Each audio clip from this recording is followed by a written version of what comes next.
మొత్తం ఎలక్ట్రిసిటీ టంబులు ఒక్కట్లేవన్నా మొత్తం అన్ని ఎత్తుకపోయారు మొత్తం ఒక్కటి కూడా లేదు. మేమైతే 14 కోట్లు వచ్చాయి అవి కూడా పంపిస్తారు. రోడ్ బంద్ అట్లా కాదు. నేను చెప్పేది ఏమంటే మీదే కదా రన్నింగ్ ఉంటే ఆగుతాయి సొమ్ము అంత ఆడ మా కాడ చెప్తున్నారు హైదరాబాద్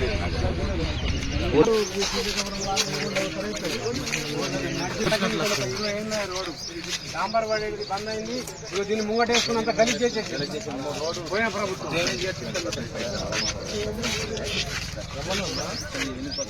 మేమేం చెప్పాను. నేనేమంటున్నా ఏదైనా ఇది కాపాడుకోకపోతే దయచేసి నా మాట వేరే పోతే మళ్ళాడెక్కపోతాడు. కోరికలు కోరుతుంది కాదంటే రోడ్ అంటే రోడ్ వచ్చేప్పుడు కూడా చూడండి కలుపుకున్నాడు లేదా క్వాలిటీ ఉందో చూడండి. ఇంకో రకంగా అనుకోకుండా ఇప్పుడు 4 కోట్లు గుళ్ళ చెరువు శాంక్షన్ చేశారు. ఇప్పుడు ఇది కట్ చేస్తున్నారు ఎత్తుకపోతున్నారు. వినండి, ఇప్పుడు అది 2 ఏళ్ళైనా కది ఎత్తుకపోతారు. ఇట్లా ఇప్పుడు నేను మనం మన మనం 4 crores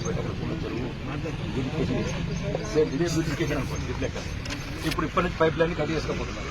ఇవన్నీ ఇక్కడ స్ట్రీట్ లైట్స్ పోల్స్ లైట్స్ అన్ని కట్ చేసుకోవాలి. ప్రజెంట్ కొద్దిగా అంటే మనం ప్రొటెక్షన్ కూడా ఉందా ఆ విధంగా చేసేది సార్. నేను మొన్న వచ్చేవరకు వర్క్ అయిపోయింది. అంతా కూడా ప్రజల సొమ్ము ఈ రకంగా అయితే ఎట్లా యూజ్ ఉంటుంది. అది కూడా లేదు సార్. మనం అంతా ఇన్ని 100 కోట్లు తీసుకొచ్చి ఇన్ని కుళ్ళ చెరువు కట్టి పైపుల కాడికి అంటే నేననేది ఎందుకు మున్సిపల్, ఎందుకు కలెక్టరేట్లు, ఎందుకు ఎమ్మెల్యేలు ఇవన్నీ తెచ్చినట్టు వాళ్ళు దొంగలు తీసుకుపోతుంటే కడి మొత్తం వర్షాకాలం ఎంత దూరం ఉంది.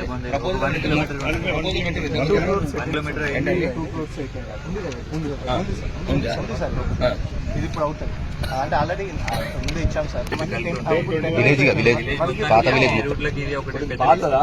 సార్ పాతే కానీ వర్క్ స్టార్ట్ కాలేదు సార్. ఇప్పుడు అవుతాయి. ఏది last bit housing board park Nirmal road నింపుకుంటే ఇది అంటే ఆల్రెడీ అయిపోయింది సార్. నా మాట ఏంటంటే ఇక్కడ బీజేపీ లేదు, కాంగ్రెస్ లేదు, బీఆర్ఎస్ లేదు. ప్రజలు అనుకున్నారు మీరు ఓట్లు వేస్తే గెలిచిన కొందరు వేసారు, కొందరు పక్కన పెట్టారు. కానీ ఏదైతే డెవలప్మెంట్ ఉందో మీరు మీ పిల్లలు ఇప్పుడు అర్పిత్ గారు మీరు నెక్స్ట్ ట్రాన్స్ఫర్ వేరే చెప్పి వెళ్తారు కదా, మీరు వెళ్తారా నెక్స్ట్ ట్రాన్స్ఫర్ అయితే? మినిస్టర్ గారు, కలెక్టర్ గారు అందరం ఉన్నాము. ఈ laying BT road from housing board park to Nirmal link road అని 2,18,00,000 ఉన్నది సార్. అసెంట్ టు పిఆర్ అన్నది. మీరు టెండర్స్ ట్రాన్స్ఫర్ చేస్తారా? మాకు అవన్నీ వద్దు సార్, మాకు అవన్నీ వద్దు. రొటీన్గా చెప్పకండి దయచేసి. ఆన్సర్స్ నాకు ఒక 3 రోజులు ఎక్కువ స్పేస్ చెప్పండి. కొబ్బరికాయ ఎక్కడ కొడదాము, ఎప్పుడు కొడదాం రోడ్కు సుమారు మీ ఎస్టిమేషన్ మీరు చెప్పండి. ఇప్పుడు మీరే కాబట్టి డిస్ట్రిక్ట్ హెడ్ ఎన్ని రోజులు అవుతుంది సుమారు?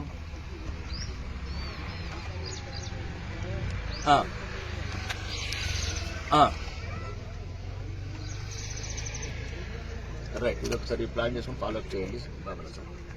ఇక్కడ ఆర్మూర్ ఏవైతే సార్ టీయూ ఎఫ్ఐడిసి ఉన్నాయో మీ లిమిట్స్లో ఏమేమి ఉంటాయి అవన్నీ టెండర్స్ కాల్ఫర్ చేసేయండి సార్. కాంట్రాక్టర్లకు ముందే చెప్పండి సార్. క్వాలిటీలో మాత్రం నో కాంప్రమైజ్ అని చెప్పండి. దేవుడు చెప్పిన నా కాంప్రమైజ్ గా ముందే చెప్పండి. మళ్ళీ ఆడు ఈడు పాతోడు అంతా మళ్ళీ ఆచుకుంటా నుస చేయాలని చెప్పండి. యుద్ధం మిగిలే ఉన్నది ఆర్మూరులోనా, సిద్ధం గమ్మన్నాడు మన రాకేశల్లా. ప్రజలే తన ప్రాణం అంటూ కదిలిన నాయకుడు, అభివృద్ధిని కోరి ఆర్మూరు నేలన నిలిసిండు. యుద్ధం